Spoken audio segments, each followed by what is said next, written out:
Hello and welcome to another Mario Party 8 minigame review. Up today we're reviewing the 1 vs 3 minigame Power Trip.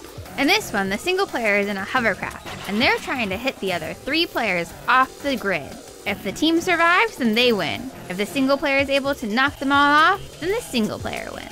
So right away I was pretty excited to play this one because, like we've said before, I always really enjoy these survival minigames. However, this one's not without its share of issues. Oh boy, it's not. The first thing I have to say about it is that it controls super weird as a single player. Yeah, it really does. I feel like I got used to it as we went on, but especially at the beginning, it was really hard. Like, you just have to tilt the Wii remote left or right, but for some reason, the way that it's implemented in the minigame is just really confusing to my brain. Me too. Like you said, you can get used to it after playing it a few times, but I have to say, I don't think it's a fun thing to control. No, I think it's made difficult because you're always moving forward, so like if you crash into one of the walls on the edge, it's not like you stop moving, so you just kind of have to veer around the wall. It gets really hard. Yeah, and even though it's hard to control for the single player, somehow it's still super skewed so the single player wins all the time.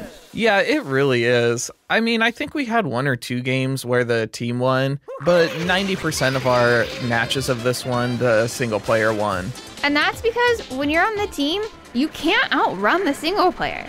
Sure, you can try and avoid them and move around, but if they're coming after you, they're a lot faster than you are. So basically, the single player is gonna get you.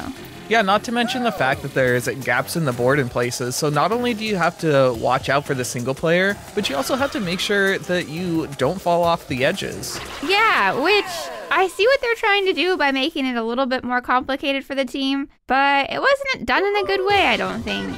No, it wasn't. There needed to be a little more advantage for the team side to make this one funner, I think. I agree. So overall, Power Trip had the potential to be a really fun minigame, but unfortunately, it's just held back by way too many flaws to make it that fun. It's hard to control as a single player, but despite that, the single player also has a huge advantage in this one. If you're on the team, you're going to have to try really hard to win, because it's all stacked against you. I wish we enjoyed this more, but we didn't. We're giving it 2 stars out of 5. Well, that's it for today. If you enjoyed this review, please like, subscribe, and hit the bell. Up next, we'll be reviewing Pumper Cars.